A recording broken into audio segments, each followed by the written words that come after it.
Good afternoon, Rumblers. How is everyone doing? As you can see, not Tim Pool. It's Tate Brown here, producer Tate, holding it down. It is a beautiful, beautiful sunny day here just outside of our newly liberated nation's capital. We are going to get into the DC Liberation Day. DC is finally safe again. You can finally go for a stroll without worrying about being knocked over the head. It's a beautiful thing. Let me center my camera here. See, we play it loose here. This is Rumble. We can kind of do what we want. We can adjust the camera. We can move around a little bit. It's a great thing. But yeah, we're gonna get into it. We got the DC liberation. That's gonna be huge. We'll dive in. We'll get into the data, and we also have Beto O'Rourke freaking out, going on a profanity-laced tirade. There's a lot to unpack there. We're going to get into that. And we'll also be joined later by Connor Tomlinson to discuss all things Britain. There's some pretty hilarious. The State Department put out a big, basically a diss track on the UK. So we're going to get into that. It's going to be great. But yeah, let's get into our sponsors first before we start the show. First here we got Cask Brew Coffee. It's our in-house coffee brand, and it is delicious. Appalachian Nights is the big hit, I gotta say. If you're gonna get you some Cask Brew, I'd recommend going in first with the Appalachian Nights. It's the dark roast, put a little hair on your chest. It's a great thing. We got some of our special featured products here. We got our 1776 signature blend, the 4th of July special birthday.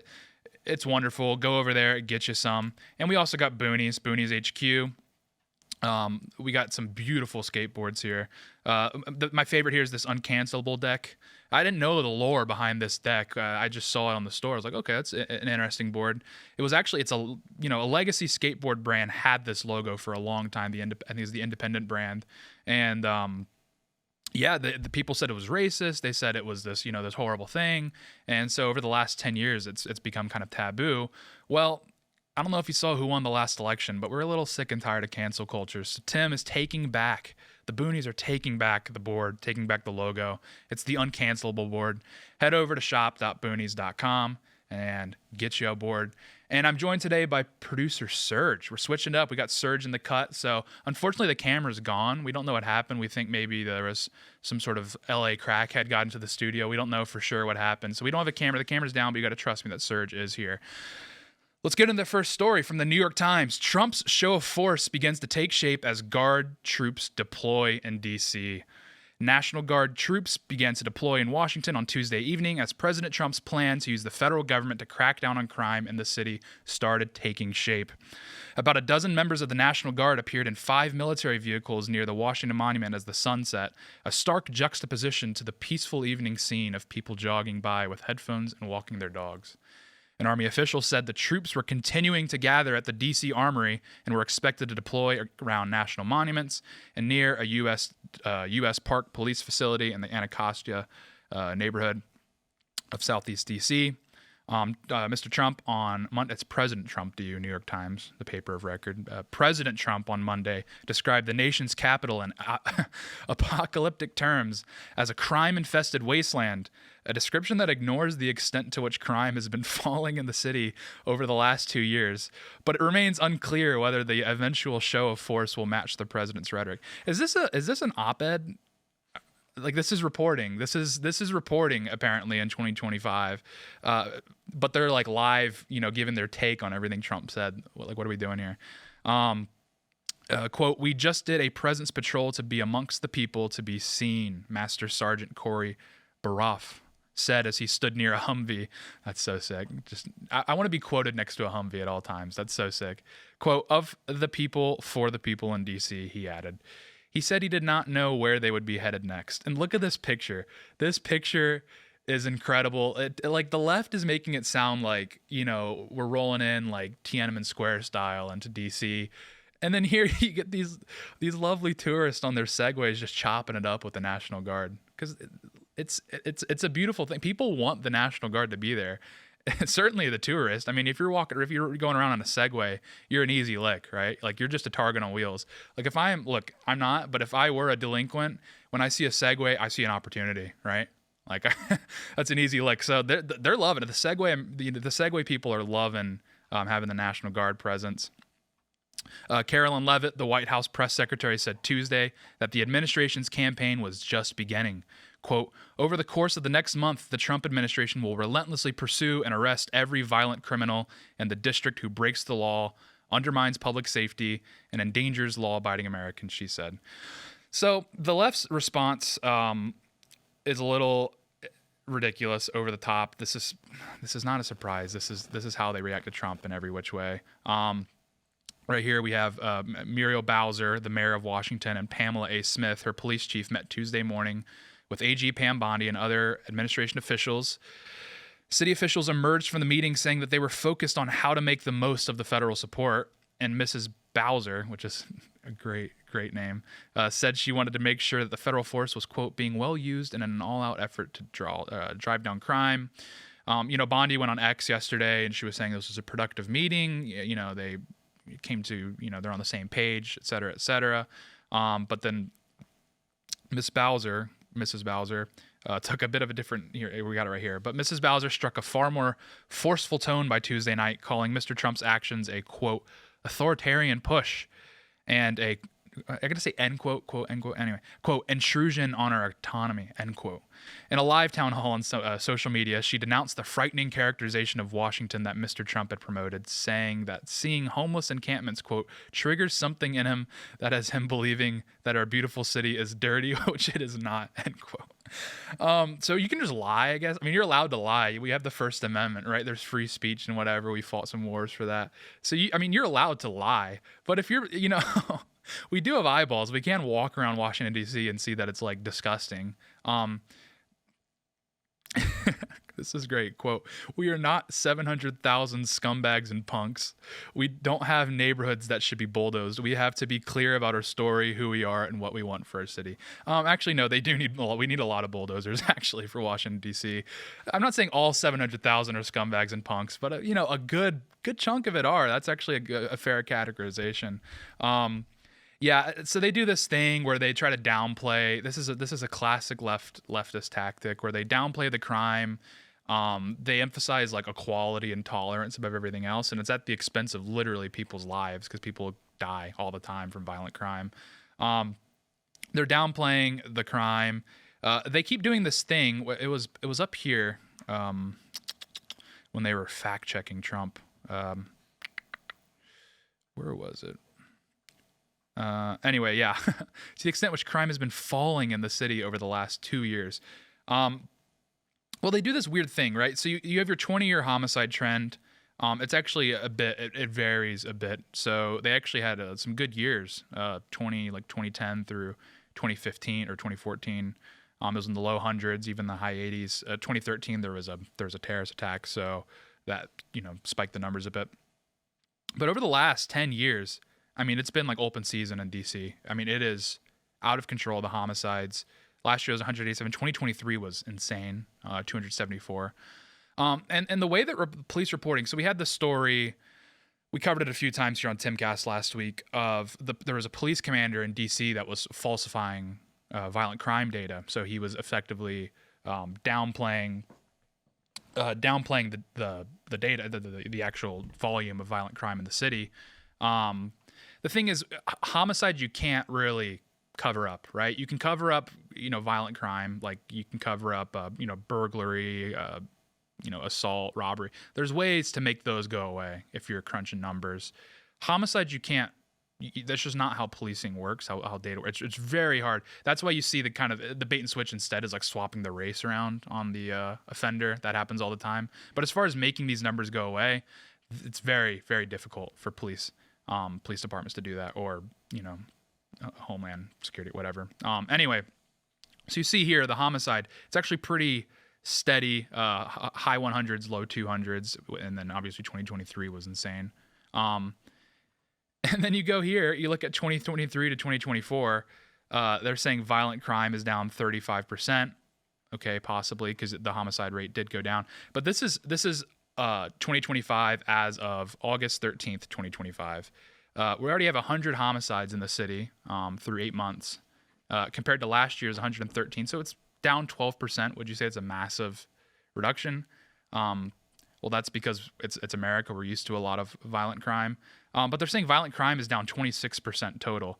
So the idea that criminals are still going. They're still going ham on the homicides, but they're taking it easy on everything else. Like this number here particularly kind of jumps out. It's down 50%. Very, very hard to believe. I mean, typically when you look at these crime statistics, the violent crime, the rate that it changes up and down tracks very closely with homicides. And like I said earlier, homicide is the one data point that's actually pretty difficult to kind of fake, so to speak. So it's very hard to believe. And even then, even if let's just say, oh, it's only 100 homicides. 100 homicides in our nation's capital, in the wealthiest country on planet Earth, is unbelievable. That's unacceptable. No serious country would tolerate that at all. At all. That's absolutely absurd. I mean, this was like a day ago. This was Allison Papson tweeted this. Man shot on the 1200 block of 12th Street Northwest at 7 p.m. That's the address right here, with the red pin. And then here's the White House. This is less than a mile away from where the president lives, and people are getting shot. I mean, like, what are we doing here? What kind of country allows this? I mean, this is absolutely absurd. And Trump, thankfully, is it's embarrassing, really. I mean, Trump's done a few of these state visits. He did these visits to the Gulf states. I mean, I've been to Doha. Doha is a lovely place. I mean, it's very hot. It's not, my, pigmentation gets a little rough with the sun, but it's a very safe place. You feel very secure while you're there. He did a few other state visits. He visited the UAE, the Saudis as well. And you walk around those countries, you walk around their cities where they have extreme wealth like we do. And you're not even going to see panhandlers, let alone people getting shot, like, a few blocks away from the royal palace. So, I mean, Trump has been very aware of the crime thing, but I have to think that doing these state visits really, it really hits home how out of control the situation is. And frankly, it's sad, but how used to it Americans have gotten, to the point where it's almost a joke. I mean, right. Anyway, so Trump does something about it, and go figure, DC, I'll just read the headline from the AP. It's already just ridiculous in and of itself. Trump's rhetoric, this is from the AP, Trump's rhetoric about DC echoes a history of racist narratives about urban crime. So here we go. This is a quote from Trump. This is Liberation Day in DC, and we're going to take our capital back, based Trump promised Monday. Trump's actions echo uncomfortable historical chapters. I'll just read here. As DC, the National Guard arrived at their headquarters Tuesday, for many residents, the prospect of federal troops surging into neighborhoods represented an alarming violation of local agency. To some, it echoes uncomfortable historical chapters when politicians use language to paint historically or predominantly black cities and neighborhoods with racist narratives to shape public opinion and justify aggressive police action. Here's a quote from April Goggins, just some lady, right? The grassroots organizer. Okay, so you're a scammer? Got it. Anyway, quote, "We have to be vigilant," said Goggins, who has coordinated local protests for nearly a decade. "Regardless of where you fall on the political scale, understand that this could be you, your children, your grandmother, your coworker who are brutalized or have certain rights violated." Now, out of context, this quote sounds like she's talking about the crime in D.C., because the crime in D.C., that's where someone you love could be brutalized or have certain rights violated. I have the right to walk around the street and not get robbed, right? That's a very basic right that's not being granted to me or to the people that I love, my children, grandmother, coworker. But no, that's not what she's talking. She's not talking about the violent crime. She says accusing DC of having violent crime. If reading crime statistics, just by reading it, that's racist. That is the claim she's making here. And she's saying the actual threat is the police doing their jobs. That's the threat. Well, I'll tell you what rights are being violated here. It's stories like this, this is nonstop. It was actually difficult trying to pick a story. This was mother of DC murder victims from the Post-Millennial. Mother of DC murder victim praises Trump for cracking down on crime. Tamara Tarpinian Jacham, sorry, it's a little tricky name, watched Trump's Monday announcement and cried, the Washington Post reported. Quote, "Eric, you did not die in vain," the mother recalled saying.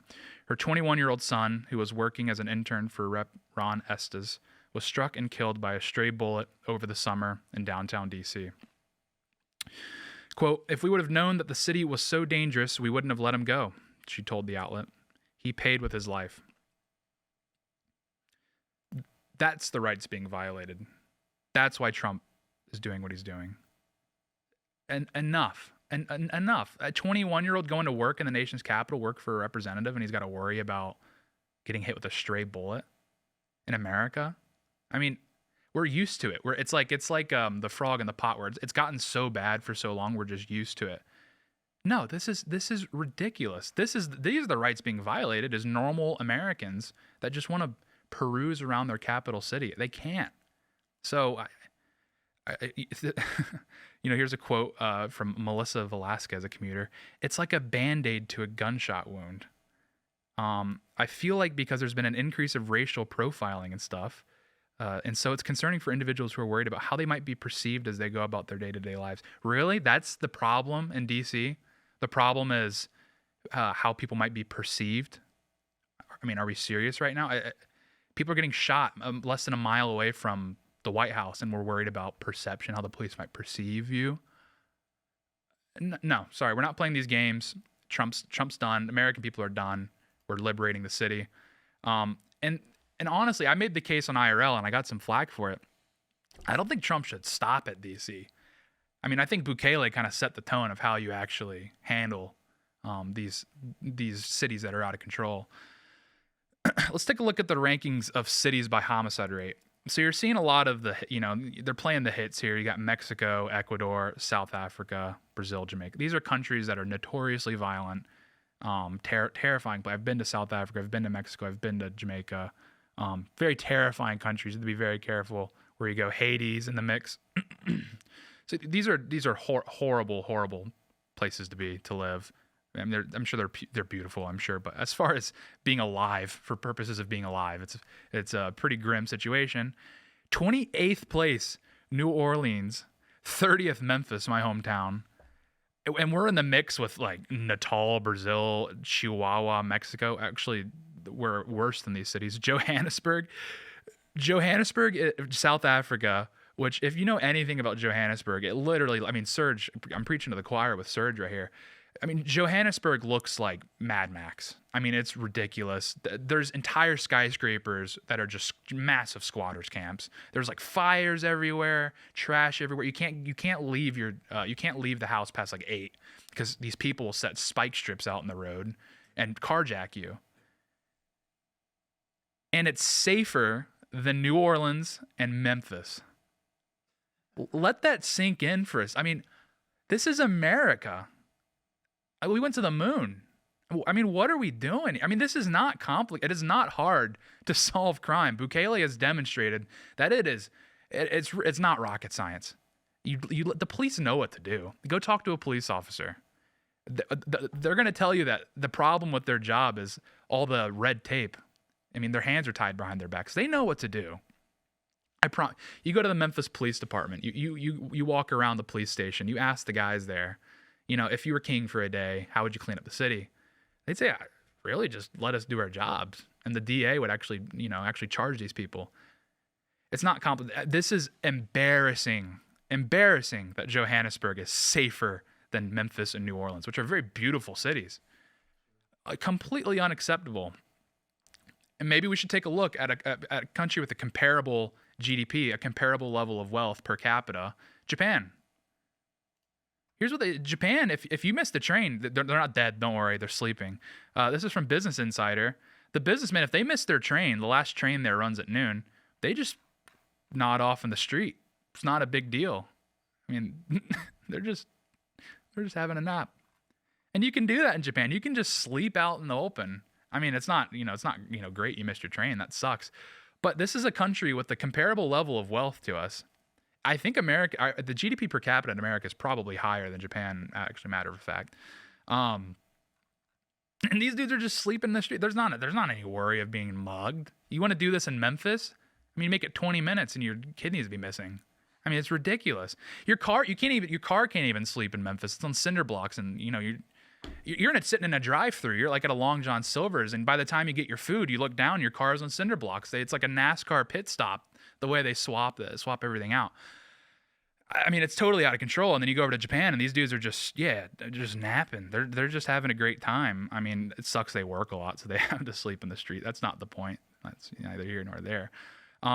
Ridiculous. And you know what else is really bad about DC? The homeless. I mean, the crime. You thought the crime was bad? I mean, it looks like they're releasing a Harry Potter book like on every block, and I mean, it looks like Bonner. I mean, it's crazy. It looks like Burning Man or something. I mean, it's absolutely ridiculous. The Trump's had enough. Carolyn Levitt, she's going to break it down. Let's watch the video, the homeless situation, and how they're going to address it. The Metropolitan Police Department, with the support of the new federal agencies who have been surging on the streets of the District of Columbia, are going to enforce the laws that are already on the books here in Washington, D.C. For far too long, these laws have been completely ignored, and the homelessness problem has ravaged the city. So D.C. Code 22-1307 and D.C. Municipal Regulation 24-100 give the Metropolitan Police Department the authority to take action when it comes to homeless encampments. So homeless individuals will be given the option to leave their encampment, to be taken to a homeless shelter, to be offered addiction or mental health services, and if they refuse, they will be susceptible to fines or to jail time. Again, these are pre-existing laws that are already on the books. They have not been enforced, which is part of the reason for this federalizing of the National Guard to bring in this assistance for law enforcement. While we are targeting criminals and trying to remove criminals off of the streets, we also want to make DC safe and beautiful, and that involves removing mentally disturbed individuals and homeless encampments as well. So we will be using these regulations and code that already exists. Did you catch that? It's a little thing she said. They already exist. These laws are already on the books. So it's not even like Trump is, reinventing the wheel here. I mean, that'd be great. But he probably could if he really wanted to. Like a nice gold wheel or something. I don't know. But listen, these laws are on the books. It's not like DC has always been this way. It hasn't. We have the mechanisms required to clean these cities up. We don't have to do anything. We don't have to suspend the Constitution or anything. You just enforce the laws. There's code. You can't sleep on the street. You can't pee on the street. You can't shoot up wherever you want. I mean, it's not like we're not like making them do push-ups or anything. Like, this is very simple stuff, and we have penalties for them. We have fines or jail time if they refuse to comply. I mean, the reality of the situation is you don't have the right to sleep on the street. The streets are for the public. It's not a hotel. If you want to sleep and you're not at home, you get a hotel. Or if you're homeless, you go to a homeless shelter. And the dirty little secret, which a lot of people don't want to tell you, but if you speak to people that work at these homeless shelters, I mean, they'll be the first people to tell you, is the majority of the people that are on the street don't want to go. They don't want to go into the shelter because you have to get clean to stay in these shelters. You have to get clean from drugs. That's just a requirement. And there's no alcohol. I mean, it sucks. I mean, I know we have this idea that, the homeless are just down on their luck, or, they got laid off and they're just having a rough time. I mean, I wish that there was just, we just, tweak a few things and get them off the street. That's not what's going on. I mean, the majority of these guys, mentally disturbed, drug addicted. I mean, this isn't helping them. This isn't kind to leave them on the street. This is evil to leave them on the street. This is evil. We're unbelievably wealthy. We're dripping in wealth as a country. You go to Best Buy, you can get like a 70-inch flat screen for like $150. If you get a floor model, like $120. And we can't enforce basic code and home. This is absolutely, and this is our capital city. I don't know if this was like Portland, maybe you can tolerate it. It's a far away place. I mean, it sucks for the Portlanders, but I mean, we have dignitaries visiting us. Tourists love foreign tourists, international tourists love DC. It should be pristine. It should be pristine. That's how Tokyo is. That's how probably the majority of capital cities are, because it's a reflection of the country. And we have homeless people everywhere. Even if you just drive. We had a live event. Tim was talking about this. We had a live event in the DuPont Circle area Saturday, and just to drive in. It looked like a campsite. I mean, it looked like I felt like I was in an REI. I mean, it was crazy. People had sleeping bags. They're like, like tailgating. I mean, it's crazy. The amount of infrastructure the homeless have built. I mean, it's almost, it's almost kind of amazing sometimes. I mean, there's videos of them like soldering wires out of a, light pole post or whatever. So I'm just so thankful that we're setting the tone in DC. I think this is kind of a warning shot to the rest of the country, to the rest of these city leaders, to get their act together, because Trump is not playing around. I was in DC last night, actually. We're an hour and some change outside of the city, but I do go into DC a lot. I was there last night. The police presence is noticeable. There's been a massive increase. And honestly, the civic life, nothing's really changed. People are still going about their business. You don't feel like you're in some sort of dystopia. You know what felt like a dystopia was like following, J6. That's when it felt kind of wild, was when there's, fencing everywhere. You felt like you're, like a barnyard animal or something. No, now there's police everywhere. It's quite nice, really, to know that you can walk around, you can have a stroll, and not get knocked over the back of the head for your watch. And this isn't even a nice watch. I mean, imagine if you had a nice watch, you'd be cooked, and I'm worried.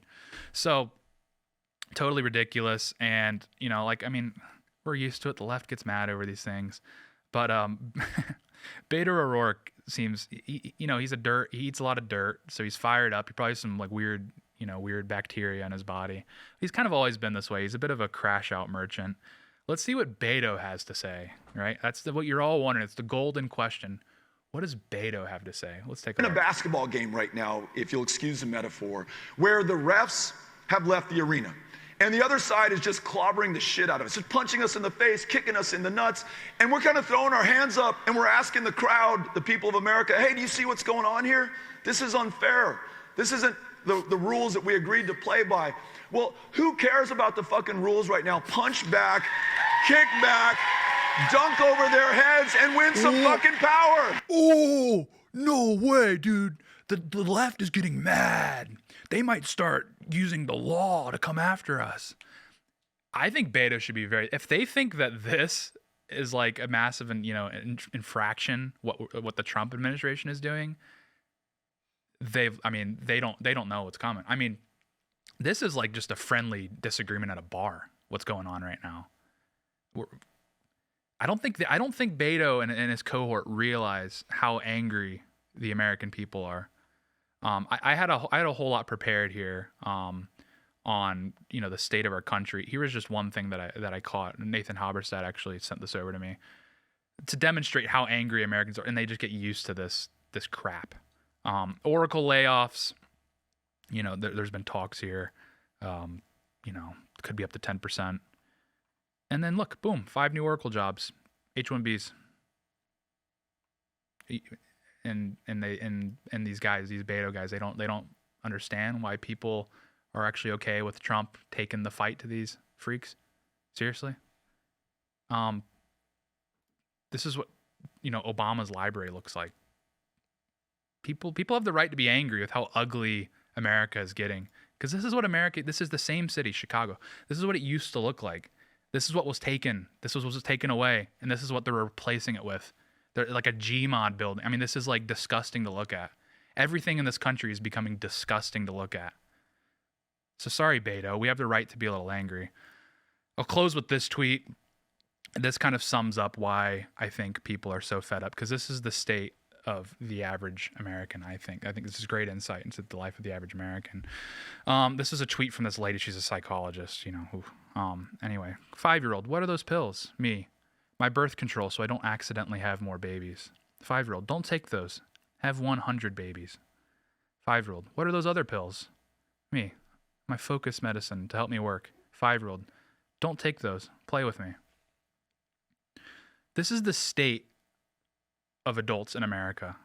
Like pills, popping pills, disturbed. This is one of the most disturbing tweets I've ever read. And this 5-year-old has better insight on how to correct her life. I had a whole lot here, a lot of data points, hours people are spending alone. That gap is growing. Americans and really people in the Anglosphere at large, they're starting to lose faith, the idea that hard work is rewarded with success.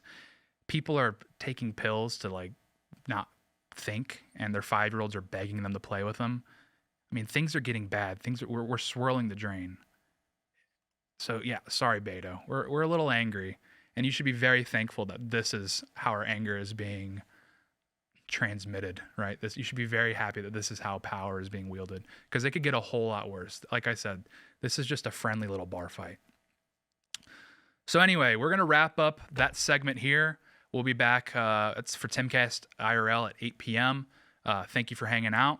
And coming up at 4 p.m. on the Culture War channel, we do have an interview with Connor Tomlinson. You will not want to miss that. So we'll see you there. Thanks for watching.